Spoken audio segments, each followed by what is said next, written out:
Sa mga kababayan ko dyan na hanggang ngayon ay hindi pa rin matanggap yung kaso ni VP Sara Duterte. Ito paliwanag ng isang ordinaryong mamamayan na katulad ko na hindi abogado. Ganito kasi yan guys, tayong mga Pilipino, kahit anong posisyon man na mayroon ka sa buhay, no one is above the law. Kahit ano pang status mo sa buhay, nagkasala ka, talagang mananagot ka sa batas. No one is above the law. Pero, tandaan din natin guys, na kahit anong mayroon tayo sa buhay, ano man ang posisyon mo, kung tayo'y nagkasala, kung nagkamali man tayo, o kahit hindi tayo nagkasala, na pagbintangan lang tayo, dapat hindi maabuso ang ating karapatan. At yung paglilitis natin, yung ating kamalian, kung nagkamali ka man, o napagbibintangan ka man, ay dapat dumaan sa tamang proseso. Ganun guys, hindi ka pwedeng lilitisin pag hindi nasunod ang tamang proseso o di kaya'y nalabag ang iyong karapatan. Pero may mga ilang tao na hindi nila sinusunod yan. Kaya ang kaso ni Sara na impeachment case, kaya siya na considered as basura kasi hindi na siya pwede pag-uusapan eh. Kasi nga, sinantabi nila. Ganun ang nangyayari.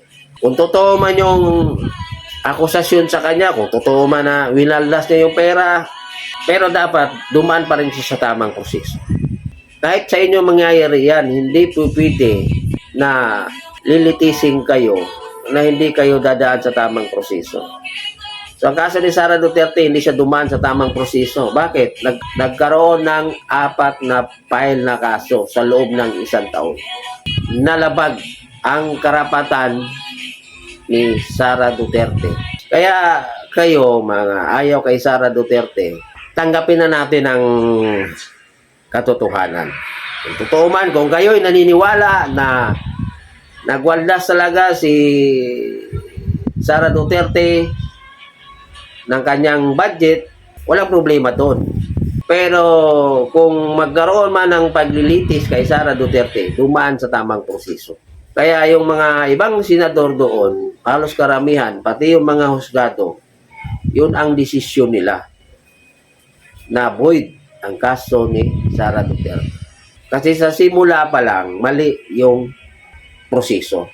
Halimbawa, nagluto ka ng ulam para sa iyong mga anak, hindi mo siya mapapakain kasi yung pagluto mo ay hindi nasusunod yung mga recados. So, pagdating doon sa hainan, sa lamisa, kakain na yung mga anak mo, hindi nila makakain. Kasi hindi nasunod yung tamang timpla. Ganun lang yung guys, ganun kasimple. Ito, opinion to ng isang taong ordinaryo na hindi abogado. Kung ayaw nyo talaga at ipilit nyo yung gusto nyo, wala tayong magagawa. Pero kung sa inyo mangyari yan, kung mangyari man sa inyo na makasuhan kayo, ihilingin nyo rin sa korte, no? Yung tamang proseso para sa yung paglilitis. Ganon yun guys. Ganon lang kasimple. Kasi kung hindi nyo matanggap yan sa inyong sarili, alam nyo kung anong mangyayari sa inyo. May stress at may stress lang kayo. Sa tuwing makikita nyo yung mukha ni Inday Sara Duterte, may stress at may stress kayo. Kasi, hindi nyo kasi tanggapin na yun ang katotohanan. Kung may mali man siyang nagawa, kung hindi man totoo ang kanyang inakusa sa kanya, dadaan pa rin siya sa tamang proseso. Kahit sino sa atin, kung mayroon mang mag-asunto sa atin, idadaan pa rin tayo sa tamang proseso. At yan ang kahihilingin natin. Dahil karapatan natin yan. Karapatan ng kahit sino yan, na kung ikaw ay may kakaharapin na asunto, dapat idadaan ka sa tamang proseso. Kaya papayo ko sa mga kababayan ko na regarding sa impeachment case ni Sara Duterte. Tanggapin nyo lang yon guys, no? Para makahinga kayo ng makahinga kayo ng malalim. Sa tuwing makikita nyo yung taong kinaiinisan nyo, ay wala lang. Kasi tanggap nyo eh. Di ba? Mga kababayan,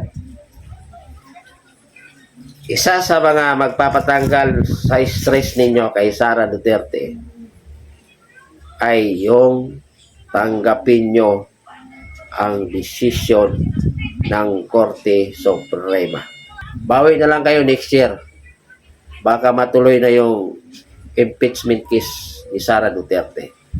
Kasi 1 year ban lang yun eh. No, so, pag dumating man sa panahon na umabot lampas 1 year na, dapat pag mag-asunto sila, idaan sa tamang proseso.